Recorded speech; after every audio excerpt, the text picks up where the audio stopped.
look, if there was ever a match to be able to follow what we just saw, it's gonna be these two guys. I'm telling you, Well I spent 20 minutes working on my predictions, trying to figure out, do I want Adriel, do I want Mugi? And then eventually I flipped a coin. I felt so good about that. Yeah, I mean, you said it perfectly. I agree. I mean, this match is a powerhouse matchup for sure. You know, Adriel is very confident. You saw him walking up, you know, to the event today, and he's just stone cold. I mean, same thing as in the interview that we just saw. Like, I have a strong mindset. You know, I was born with this. Like, he's got that X factor in him. Man, I really wish I had that myself. I mean, Right, it is me so too. impressive how he's able to do it. And then obviously, we could talk about Mugi all day. Two-time world champion. He's always here. I mean, both of these players are just so incredible. And I cannot wait to see what the community predictions is. I couldn't tell you if it's going to be 80-20 for either of these players. Right. Yeah, I mean, yeah, talking about Mugi also, you know, obviously he's a two-time world champ. On stage, he does it better than anyone. We talk about the fact that he has not only talent, I mean, like he's just overwhelming talent actually. Like he really doesn't even need to practice, I feel like. He just shows up and he's like, oh, I got number one in the world in 2024. Like insane. Yeah, it's just that easy. Also, I do want to, how do you plan on using your money if you win this World Finals? He said buying things that I like. I saw a couple people saying, oh, buy a house. Who cares about buying a house? I want to buy things that I like. I got to say, I love that. And there we go. We do see the monthly final track record. And yeah, I mean, these two players, it really, you know, when you look at the bracket, you have to think that, and when it's that close, you have to find a reason to pick somebody. And, Sure. and when it comes to I mean, both of these players are so collected, so I can't even use that. Yeah, I mean, it comes down to who has played more games in the last week. Right. And Adriel has, so I go with Adriel. I think it's that simple. Right. Yeah, the other thing that Mugi does really well is during these tournaments, there's always a little bit of a mini meta that kind of develops. Yes. And Mugi does a really good job of just like adapting on the fly to what that mini meta is. The problem I see for him though is I don't really see that really happening right in this tournament. You know, the decks are like been pretty versatile, and there isn't really one deck that really has been outshining any others. Yeah, it feels like it's pretty consistent with the 20-win challenge, but over the course of the weekend, assuredly, we are going to see some new creations underway. And here we go. Game number one, Mugi and Adriel. Evo Ghost in the back with the Suspicious Bush. Dash from Adriel on the Golden Knight. Looking like at the top, just 1.9 Hyperbait Evo Ghost cycle. Adriel with a nice tornado, but the Ghost stays locked on tower. This is a big connection for Mugi in the first minute of the match. Yeah, Ghost gets caught on top of the wall breakers. Just a huge interaction mistake. Now he's going to have to take the entire Dark Goblin to the face, and now he's still not defending. His left tower is at 1816, right tower at 1878. A massive and impressive start for Mugi.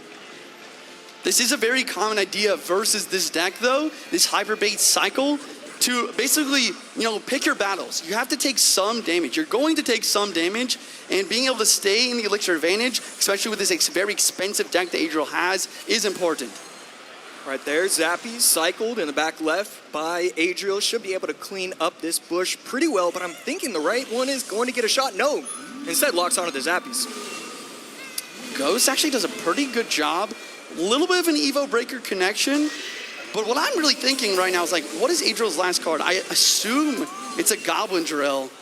And if that is the case, I think there is chances for a comeback here with a big giant skeleton push. Yeah, you have to assume, okay, and that's what's going to make sense. I was thinking that it was going to be Goblin Drill plus Magic Archer, but Magic Archer, it's always going to be able to cycle so easily, so it makes sense that we're seeing Exy. Last card should indeed be Drill. All right, the dust settles for a moment. We're heading into double elixir time. Adriel's up a little bit of elixir. Let's see what he decides to do with that. There it is, Giant Skelly in the back. So Adriel going to try and defend properly. Mugi going to cycle the Dark Goblin. Evo Ghost on defense, does a great job. This is what Evo Ghost is meant for. You get in cycle, and you make an attack. If they try to pressure other lane, use that Ghost to provide a dual lane pressure after defending. But Mugi's doing actually a really good job. You know, the Ghouls do take out the Dark Gob though. The Evo Breaker's on defense. Big pressure. And Mugi's down to almost 0 elixir. The Royal Ghost is going to come down, and it's going to be the Evo as well. And now this drill, what looked like an offensive push for Adriel, is now becoming just an offensive push for Mugi. The bomb is going to explode, and that is a Ghost not going to get a shot. So just perfect defense by Mugi. Adriel's locked in too, though. Gold 9 to board. The dash really cleans up the left lane. And now, once again, the dust is kind of settling. Adriel really needs to make another one of those big pushes and make something happen. Yeah, so what are we thinking? Are we thinking that he's going to have to wait till triple elixir? Or is he supposed to? I mean, he's clearly not supposed to be cycling drills. We should only be seeing 3 drills max in this game. Yeah, I absolutely agree. You need to make the big push and use the drill just to supplement that big push. Nice bar barrel to defend. And this is looking like one of those pushes that we're talking about. Giant Skelly, Evo Executioner, and the drill inbound. I wonder if we'll see a Gold Knight as well. And right there, really nice NATO. The XC is not going to be able to lock just 1/10 of a centimeter. I'm not very good with the metric system. We have been talking about that this weekend. And yeah, I mean, just so close. And that's a giant skeleton on top of the tower. And the Evo goes on the left lane. Gold Knight connects. Big damage. 303, 142. He doesn't have an answer. Adriel takes it. Boom. Oh my. Show bias, but I do want Mugi to win. I need this to be a 3-game set. That needs to happen. All right, Barbarian Barrel at the bridge from Mugi, Skeletons from Adriel, and a Furnace as well. Bowler, interesting. Maybe Electro Giant from Mugi here. Yeah, every time you see Mugi run the bar barrel and the bowler, you're thinking it could be Loon Freeze. It probably isn't. It's probably the E-Giant, but it could be. Mighty Miner continuing to push forward. And it is looking like E-Giant. Adriel's side kind of just looks like Hog Earthquake. You know, Hog, it definitely took a backseat a little bit after the 3-card cycle change. But now it's kind of deciding to come a little bit more back in the meta here. Yeah, Mugi going to be running E-Giant for sure. Last card's Lightning, NATO, and what's the other? Oh, it should be the Ghost. But no Ghost, no Ghost. Evo Valkyrie taking the place of the Ghost here. Tornado does activate. Mighty Miner's still a threat. Baby Dragon. Yeah. That's the one. Yeah, Baby Dragon Evo is definitely here. Lightning, Baby Dragon, last cards. Mighty Miner ability, it locks on. Mugi's low in elixir. It's a really solid amount of damage. Will this E-Giant get anything on the back end? It doesn't look like it. Yeah, Adriel with a very strong push, and now this Goblin Hut, as strong as the Goblin Hut is, sometimes it gets into these situations where it's a little too slow, it's not getting the exact value, all the cards are dead, and so now it's not getting any offensive pressure as well. And right there, Goblin Hut not putting in the work that it usually does. Furnace in the back. Gonna deal with the Baby Dragon pretty well. Matchup-wise, you know, historically, Hog EQ has done very well versus E-Giant, but with this E-Giant variation with Bowler, NATO, Evo Valkyrie, and Goblin for the Hog, it's definitely not as difficult for E-Giant to win, but Adriel with such a solid lead definitely puts him in a spot where he can try to just defend for the rest of the match. Oh my goodness, and the Furnace still locks onto the bowler the entire time, unfortunately gets struck by the bowling at the last second, otherwise it would have been able to stay alive, and the tower takes out the E-Giant perfectly, plus the Barb, and the Mighty Miner is going to come down just in time.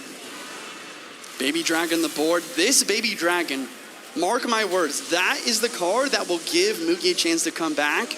A lot of the time you see a very common sequence where you go Electro Giant in the back, Evo Baby Dragon, and while the Evo Baby Dragon's still on the board, you get to another Electro Giant and you speed it towards the tower to win the game. Yeah, Mugi just waiting for that opportunity to happen. Adriel just cycling Furnaces, cycling Teslas. I mean, it really, once you get into overtime, it feels like he's never able to go on offense. It's just always defense, defense, defense, and this should be difficult, and it's not going to be Hog EQ. We're going to see Hog Lightning, and I don't know how that affects the matchup. I think it should make it a bit easier to defend.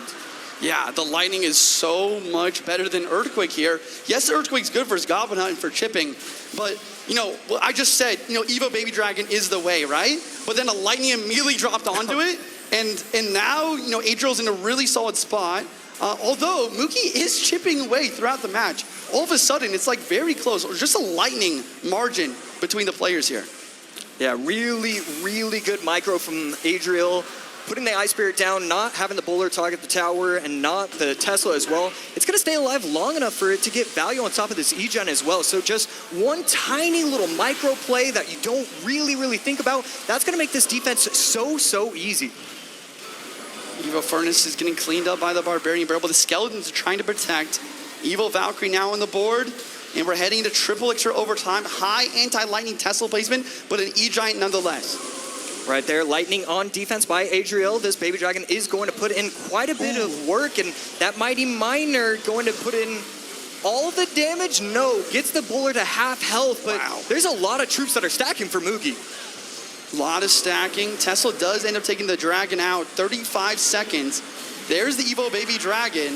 Evo Tesla trying to lock onto the Dragon, and he gets it. This Evo Baby Dragon getting taken off the map is imperative for Adriel's defense. Yeah, and right here, Mugi just placing troops down on the bridge, not using his lightning, trying to go troops first and foremost. This is the lightning. This is the push that he was looking for. 15 seconds left. Can he get the Bowler?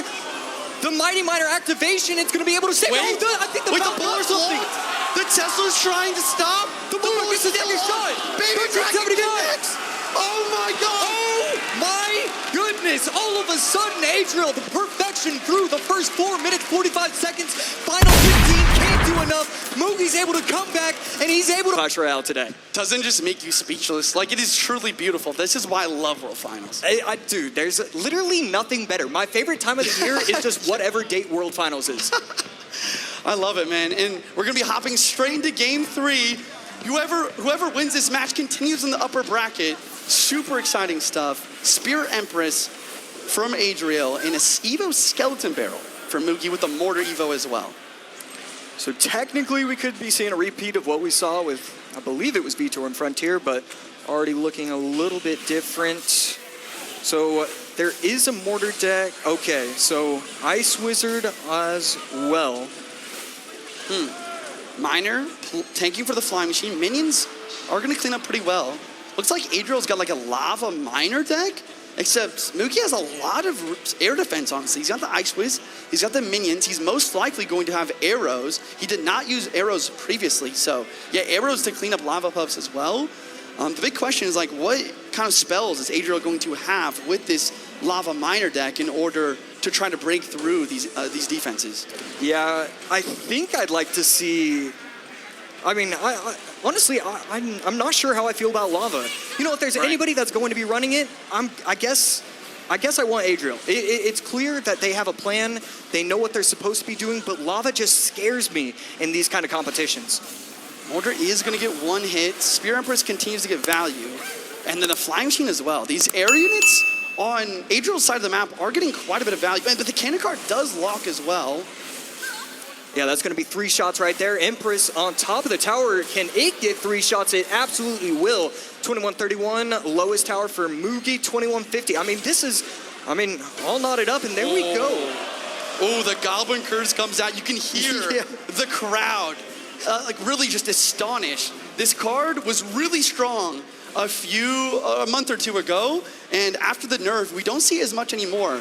But if there's any use for it, it's in this game versus the gang, versus the minions, and versus that Evo Skeleton Barrel. Yeah, it's like they drew it up perfectly. Adriel finally, still not going to set up with the Lava.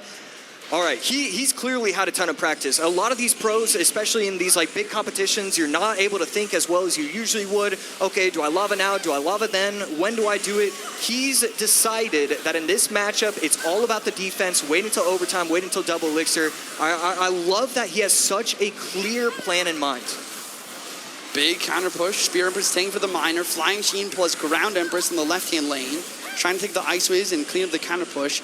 Goes the gang. Does he go for Curse Zap? No. He goes for, he does go for Zap. He has no elixir, 3 elixir, arrows come out. He gets the tower all the way down to 428, and oh my, all of a sudden, Adriel's in a commanding lead. This is unbelievable. What just happened? He's playing Lava Miner, and he has not played Lava on a single time. Instead, abusing the Spear Empress, abusing the Flying Machine. This is what I talk about. This is what Adriel does best. He finds the weaknesses in the matchup and then uses that to the perfection. I mean, just beautiful work by Adriel. He's going to be able to clean up the mortar easily with the flying machine. Mortar does get a shot, but at this point, I mean, it's just a matter of time. With the machine's off. The machine won. The machine's It's over. over. And Adriel takes game 3. He takes the best of 3. It's all gone. How? Every single game, it felt like it was just one little interaction.